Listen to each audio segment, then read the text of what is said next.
Hey Waffle Gang, I do hope you are well. My name is Mark and today we're checking out some more Reddit stories, and if you do love a Reddit story, why not consider hitting that like, subscribe, maybe that notification bell too, and let's crack on with today's first story. Much love guys. Now today's first story comes from SingerAware2658 from the Am I the Arsehole Here subreddit, and it says, am I the arsehole here for not taking down pictures of my family in my own home to make my son's new wife feel more comfortable? I, late 50s, am a picture person. I have hundreds up in my home. It started when I was caring for my aunt with Alzheimer's and has just gone from there. I have 3 kids and 4 grandkids, and as you can imagine, I love having photos of them up in my home. My middle son Gavin, 27, is no longer with my 4-year-old grandson Tommy's mum, Helena. They're still friendly and co-parent well, and I see her often enough because I help with Tommy. Last year he married Sherry, also 27, after only being together a few months.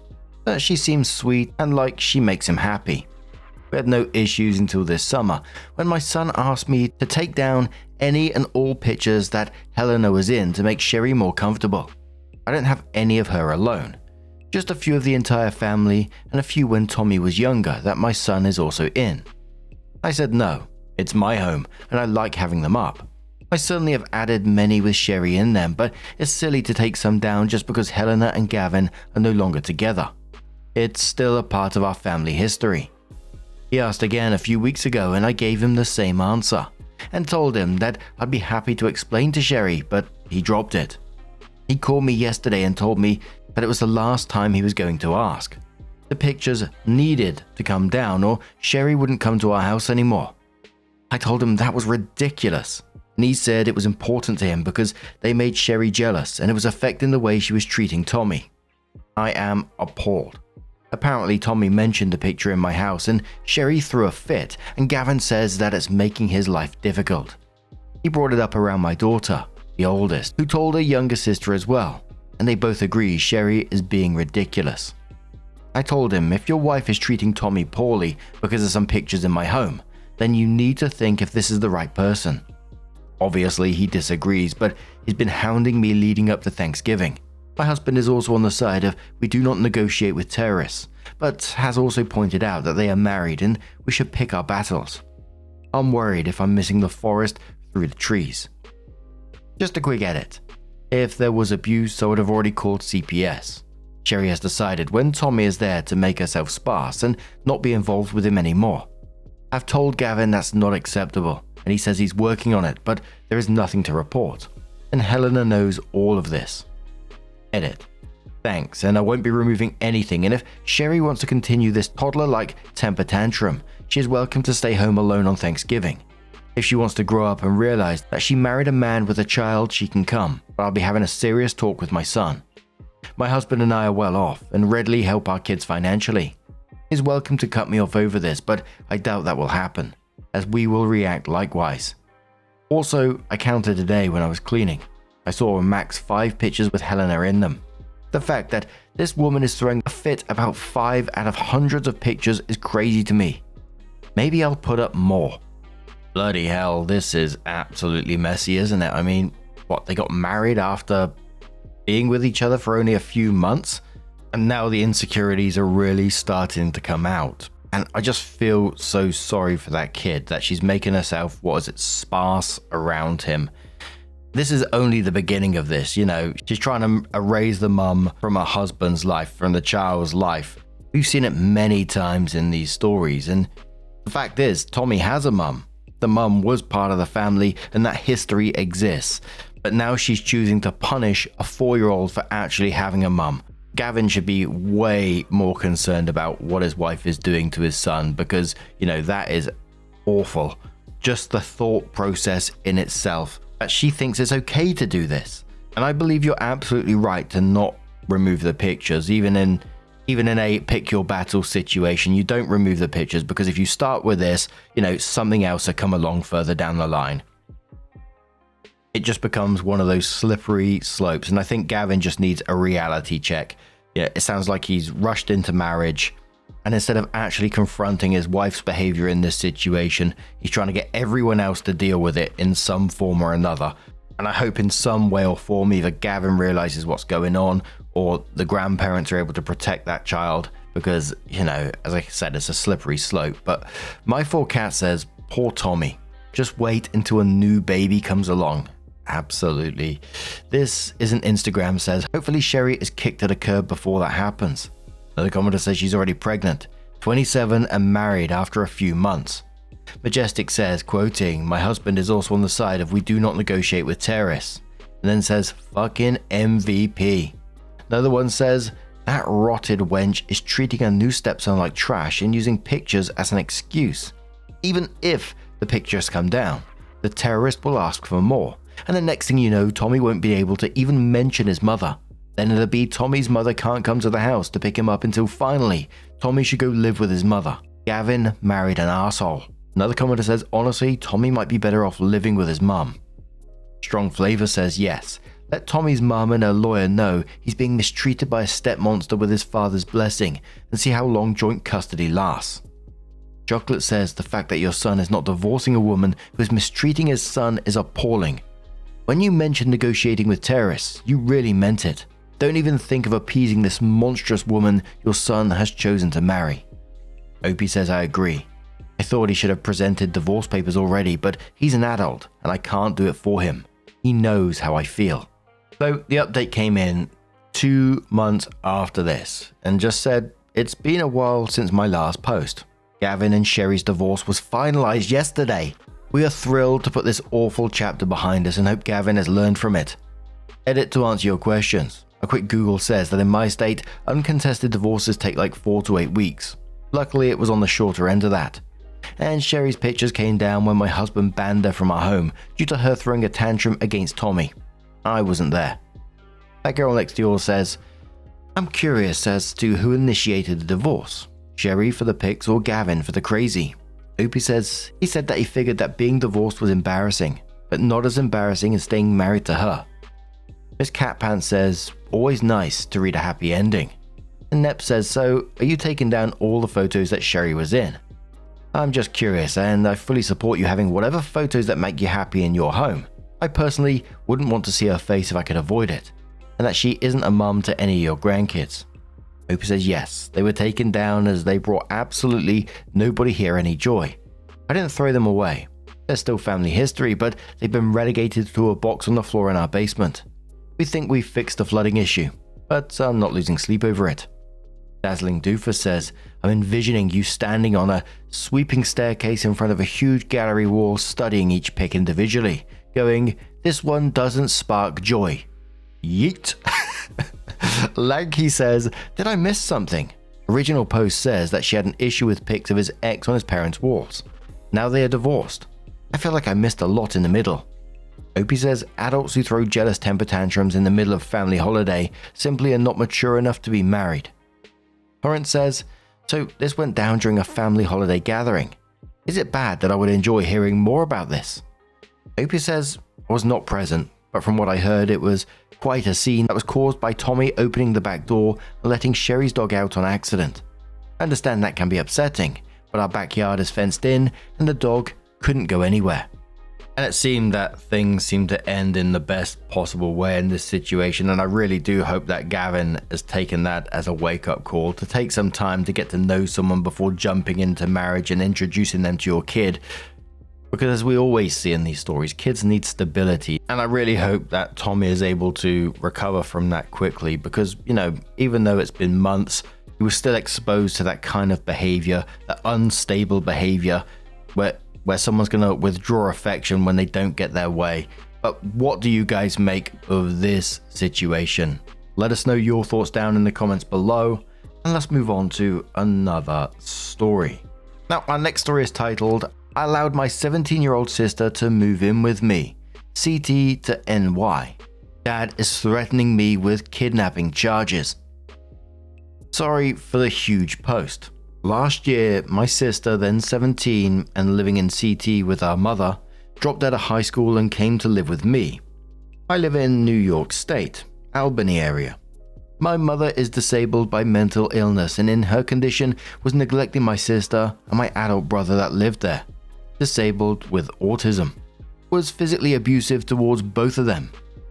According to the custody agreement, my mother and father's divorce in 2006, it was dad that was supposed to be the custodial parent, and my mum was supposed to be paying him child support and getting weekend visitation. My sister lived with dad and his then girlfriend, now wife, for about 3 years and then sent her to live with mum. However, my mum got the support order changed but worked out an agreement with dad. She got to keep the SSI money that was my sister's benefit instead of it being forwarded to dad for support, and he kept her on his health insurance. When my sister came to live with me last year, mum told me she would send the benefit money on to me for taking care of my sister. She didn't. Dad kept her on his health insurance but refused to pay anything towards her online high school course when asked, saying he didn't have any money to spare. So I'm paying it because she needs a high school education and it's only $50 a month. This year my sister turned 18 and has almost finished her online high courses and has started looking for a job but is considering trade school. So proud of her. She'll be staying with me until she can afford to move out. My wife and I have agreed to that and have no problem with that. In New York, child support can be received up to age 21, so I filed a petition for child support for mum and dad through New York State, and the county court here sent out notices to them to appear for a court date. Dad received his yesterday and called me up, asked me why I was doing this to him, told me I need to drop the case because it's going to ruin him financially, and that technically what you did was kidnapping, because nobody asked him permission when my sister was moving from CT to NY to live with me when the court order still says she's supposed to live with him. But that he didn't want to go down that route because it's low. But that it's low of me to bring him to court about child support. So my question is, do I need to worry about being arrested for kidnapping? Would I be better off dropping the child support case? Rick says to the OP, you don't need to be worried about being arrested for kidnapping because you never kidnapped her. You looked after your sister and went above and beyond for her.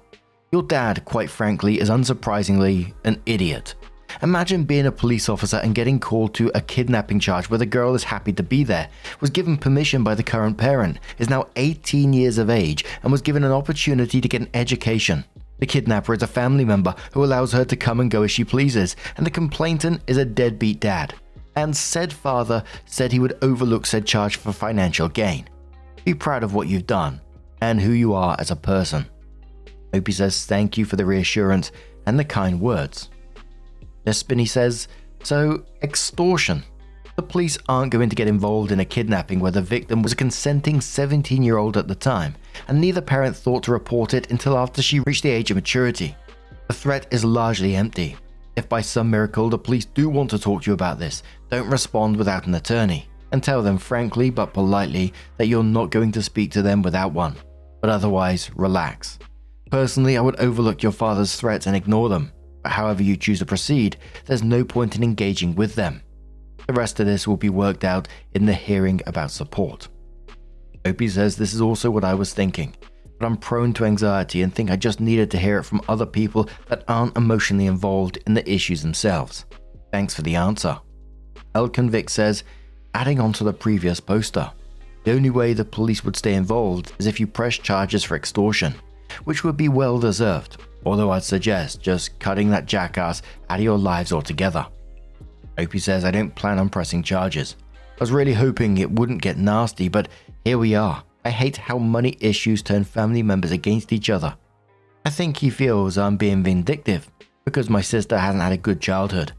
Well, I'm angry about how my sister was treated by our parents. I'm not doing this for revenge. I'm just trying to make sure my sister can get what she needs. So it was a month after this that OP came in with an update and said, so I had my day in court today for the child support hearing. Dad actually showed up for court instead of using the option of conference call like my mother did. My sister, let's call her Valerie, wanted to sit in the courtroom in case the judge had any questions for her in particular. He didn't, but I'm proud of how brave my sister is for going to court when she didn't have to. Because I could feel my heart beating in my throat the entire time. The judge started out by saying he was unsure if a support order could be issued today given that Valerie is now 18 and in CT would be ineligible but in New York would be eligible until 21. but then began asking some questions. Dad did a lot of talking first, mostly saying how he had a court order that gave him full custody of Valerie and that Mum was supposed to be paying him child support. Then he said how Valerie dropped out of high school and left the state to live with me without telling him or getting his permission, and how he didn't know for a month after the fact. He complained that Mum never speaks to him about anything, that I made no effort to have a relationship with him, and that Valerie doesn't either. Boo-hoo, we're all ganging up on him and he doesn't know what he did to deserve it. Sure enough, as a few of you kind folks mentioned, the judge asked him, "Why didn't you know where she was for a month if she was supposed to be in your custody?" He then says that she was staying with her mother at the time, but that she would have had a place with him and still does have a place with him if she had asked. At that point, sick of hearing him play the victim, I piped up and asked as calmly as I could manage, "Why didn't she have a place with you 9 years ago when you dropped her off at Mum's house? Didn't tell her you were coming back for her and then got rid of all of her belongings?" My mother on the phone confirmed what happened and said that she had asked me if I could take in my sister because of my brother's violent behavior early in 2017. Valerie was 17 at the time. She moved to New York State and is still attending high school to earn her diploma. Better late than never, and I've been her sole source of support ever since. The judge then reviewed the guidelines of the monetary support. My mother, being disabled and on Social Security, was to pay no more than $50 per month for support. Dad was to pay no more than 17% of his income, which translated to roughly $800 per month. The judge asked me what amount I was looking for. My answer was that I just wanted some help with the groceries and her medical bills, so I asked for a total of $250 from Dad and the max $50 from Mum. Dad tried to haggle me down to $200 per month because he just bought a house last year. You should have seen the look on the judge's face. The judge reminded him that the guidelines recommend $800 a month, and I held firm on $250. Dad sighed and said he'll have to go up smoking to afford it.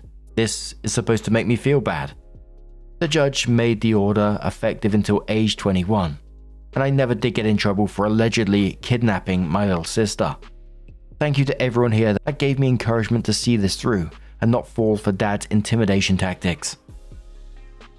And there was a lot of comments below this one saying you should have took the full 800 and take him for what he's worth. And I was thinking along those same lines as well, because you could put it towards something else, right? But a lot of people was arguing against that, saying, if you try to take him for the full 800, he's already pleading that he can't afford that now and trying to get you down from 250. So there's no way you're going to see that 800, and it just make it more difficult to actually get the money out of him. But what do you guys make of this situation? Let us know your thoughts down in the comments below, and let's move on to another story. Now, our next story comes from Pixelated Trout from the Am I the Buttface subreddit, and it says, "Am I the Buttface? If I were to tell my roommate that I don't want to feed her dog anymore." Hi there. First post on this subreddit, so apologies if I get anything wrong, but just need some advice.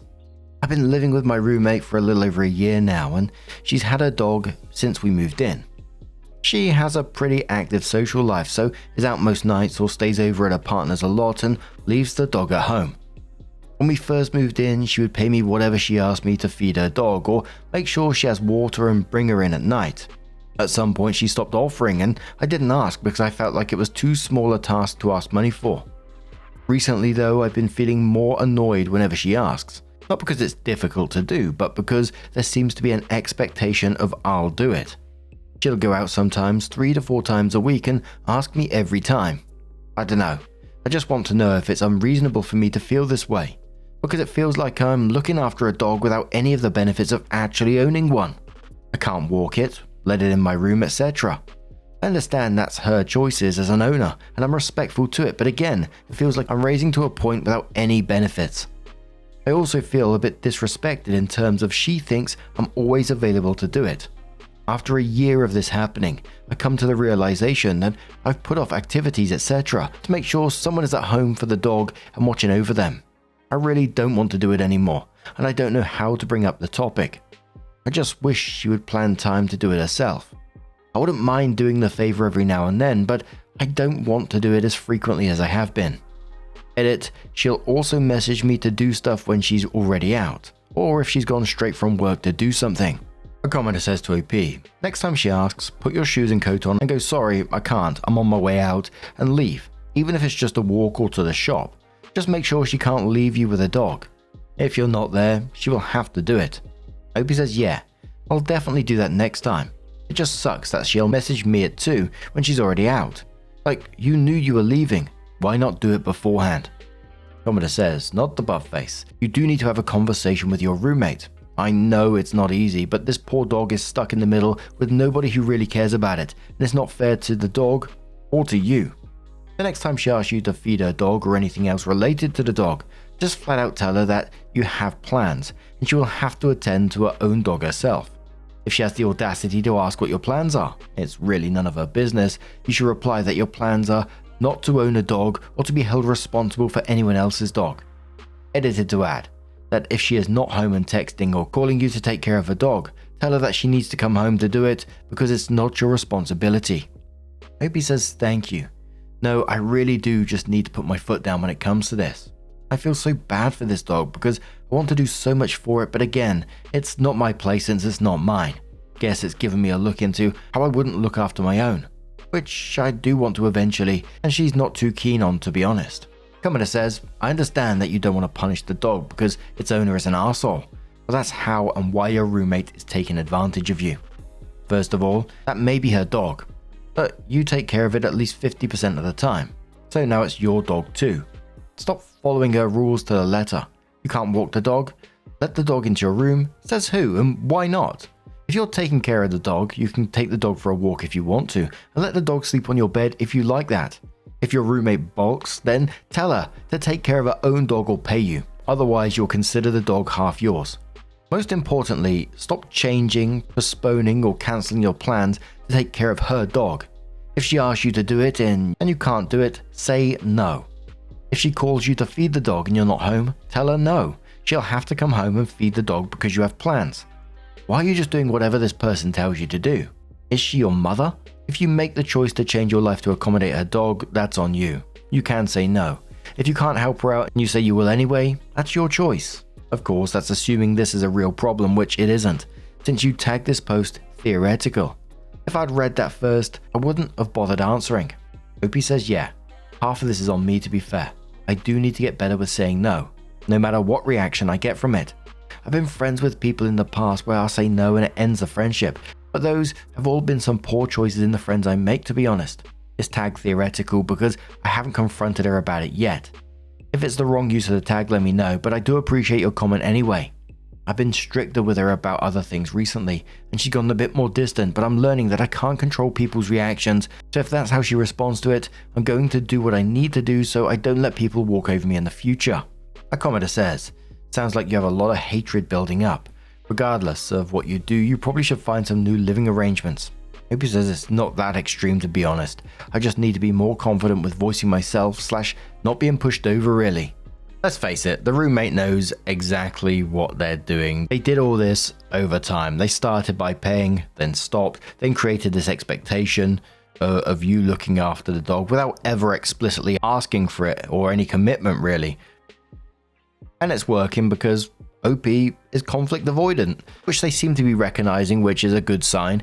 And the commenters are absolutely right that she just needs to be told, no, that's your dog, you need to deal with it, which is a perfectly reasonable ask. And if she gets upset about it, it calls her out more than anything, which it can be difficult for people who's conflict avoidant to do this kind of thing. I think there just comes a time where you really just need to do that, otherwise you're just going to be continued to walk over again and again. But OP comes in with an update and says, okay, so I thought I'd make an update because I actually did something about it, lol. For some context, I've been living with a roommate for the past year who's asked me to feed and give water to, bring in her dog when she goes out, which is multiple times a week, to the point where she would message me too even when I was out. I ended up talking to her about it when she started telling me her plans again. In summary, saying that as much as I liked her dog and wanted to help her, I wanted to step back from doing those sorts of responsibilities because she's not my dog. Roommate said that she'd been meaning to talk to me about it for the past couple of months because she's felt bad about me doing those things. But also, and I still don't know how to feel about this, because she's worried I'm getting too attached to the dog and she's getting jealous. To be honest, I was more playful when I greet the dog now compared to last year / comfortable with her in my room, and I'd asked roommate if I could walk her once, but she said no, so I didn't. But that seemed kind of ridiculous to me to say. I'm too attached because of that.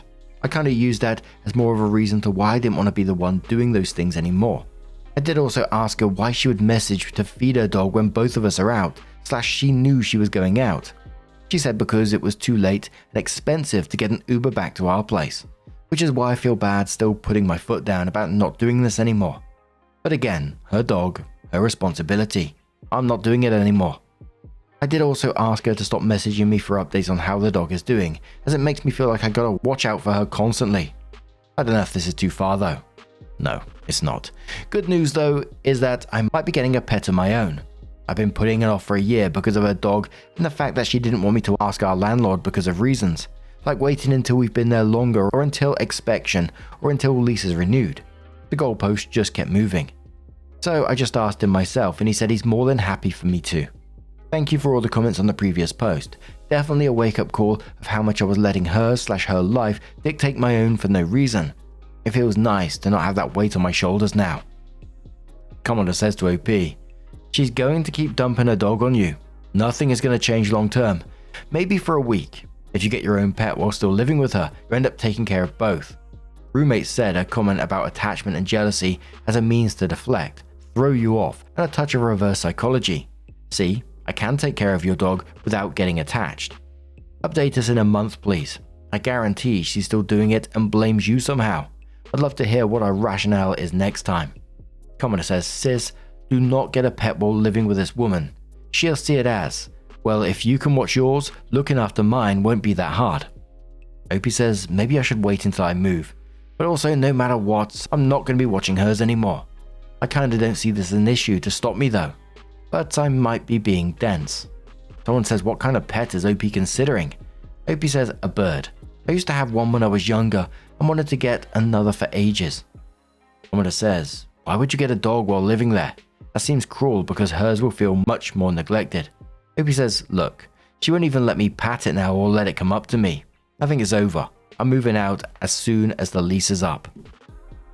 I'm absolutely with those comments on that situation of not getting a pet anytime soon, especially in that place with her, because I just kind of feel like, she's playing games in this situation and she will continue to do so. And she's just genuinely not a good pet owner. I feel sorry for that dog. I mean, you've been caring for that dog, it sounds like at least 50% of the time. Yet she won't let you bond with it in any way. She won't let you walk the dog. She won't let you, have the dog on your bed. So she'd rather the dog just be wandering around the apartment by itself, lonely. Yeah, fuck that person. But if I was her, I'd be happy that someone was looking after my dog, showing my dog love and caring for it. Instead, she's getting jealous of it. I mean, it's just awful. But what do you guys make of this situation? Let us know your thoughts down in the comments below. And just a huge thank you for being here today, getting involved in the story. Your love, your support, your time always means the absolute world to me. So thank you so much for being here. Truly is absolutely amazing. And hopefully I'm going to see you in the next one. Take care and much love.